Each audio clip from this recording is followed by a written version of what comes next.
তাছাড়া আর কিছু হতে পারে না। আমার বন্ধুগণ, আজকে আক্রমণের মাধ্যমে তারা বুঝাতে চায় ভারত বাংলাদেশের কাছে পিছু হয়ে গেছে। আমরা আজকে বলতে চাই, এই শুধু এই মাত্র আক্রমণের মাধ্যমে আমাদেরকে তারা প্রতিহত করতে চায় না, বারবার করে বিভিন্ন লীগের মাধ্যমে তারা আমাদেরকে প্রতিহত করতে চেয়েছে। আমার বন্ধুগণ, এই সর্বশেষ চিন্ময় লীগের মাধ্যমে তারা আমাদেরকে প্রতিহত করতে চেয়েছে। আমরা কোন অবস্থাতেই সুযোগ দেই নাই। আগামীতে ইনশাল্লাহ যত ধরনের চক্রান্ত করা হোক না কেন, কোন চক্রান্ত টিকে থাকতে দেবে না, টিকে থাকতে দেবে না। বাংলার জনগণ প্রতিহত করবে।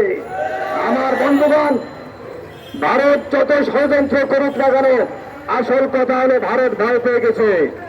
ভারত ভয় পেয়ে গেছে। মুসলমান কখনো ভয় পায় না। ভারত ভয় পেতে পারে, ভারত হিন্দু রাষ্ট্র ভয় পেতে পারে, মুসলমান বাংলাদেশের মুসলমান রাষ্ট্র দ্বারা মুসলমান কখনো ভয় পায় না। অতএব ভয় পাওয়ার কিছু নয়, আমাদের প্রতিবাদ করতে হবে। আল্লাহ তাআলা তৌফিক দান করুন।